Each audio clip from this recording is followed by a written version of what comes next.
What is going on, guys? Welcome to Stock Talk with Nico Kritikos. Today, I am excited to do some stock analysis for Broadcom stock. This is one of the biggest companies out there. Their market cap is now over $1 trillion because today the stock went up over 24% after they had a pretty solid earnings report and they raised their stock dividend as well as getting a raise as far as price target goes up to $240, and that's coming up from $190. So we're going to do some analysis to see, is the stock a good investment and what type of company is this? So let's look at the last couple of years. We can see revenue growth has been very strong, averaging about 18% per year the last 5 years.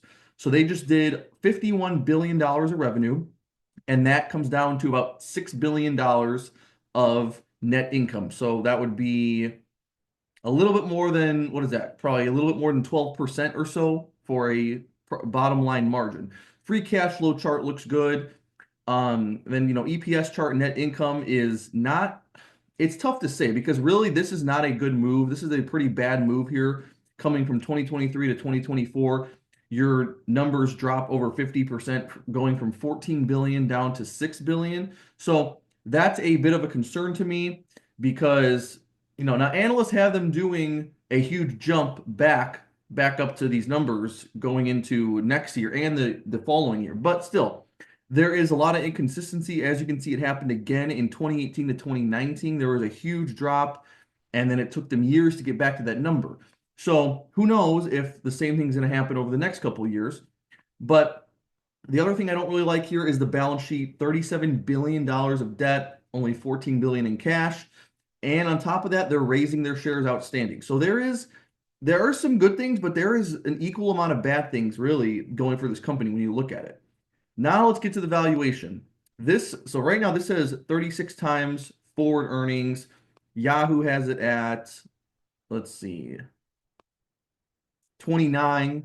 Okay, so let's see. Honestly, I think Qualtrimm's probably more up to date than Yahoo. So it probably is now 36 times or so. But let's just run some numbers here. So we're talking about a $225 stock divided by next year's earnings of 6.2. So you're paying 36 times, right? And here's the chart. As you can see, now right now it's heavily skewed because look, let me show you real quick. Right now we're all the way up here, 158.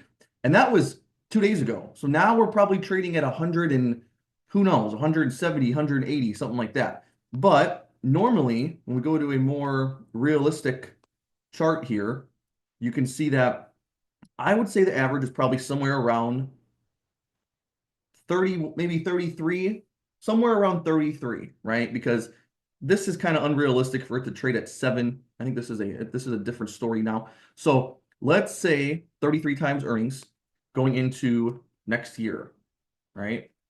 So then you're paying, I would say the stock is roughly $204, $205 a share for maybe you want to buy at that price, but really that's pretty close to a fair valuation. So right now I would say we're leaning on the overvalued side. I would say we've got into overvalued territory, and I would not be buying at this price because again, I mean look at the PE here. In all actuality, the valuation is, 170, 180 times right now. But that's because the earnings dropped really big, right? So if earnings go back to what they did the last couple of years and even higher, okay, well, then that's a different story. What's their growth rates looking like? 19% growth this year, then 13% growth. So, yeah, I mean, it's tough to say. Now, I just did a video recently on what's it called? Lamb Research. They also work in this industry, not exactly what this company does, but similar. The growth rates were not much different. The numbers were good, and that PE ratio on that was like under 20. So just, think about it. When you're getting these companies that, they have mediocre numbers, they're just growing 15% or so, they're a lot of times it's not a good idea to pay 50, 60 times earnings. It's just too much. So I don't know. Look at these last couple of years. The stock traded at 15 to 25 times earnings. So I don't know why you'd want to buy it over 200 a share. Now, I mean, the stock did run up 24%. So if you were buying it this past week at 170, 180, maybe that made more sense. But right now, Not really a stock that I would be interested in buying, although the analysts' estimates are looking good for the next 2 years, but still, it looks overvalued to me. So thank you for watching. I will see you in the next video.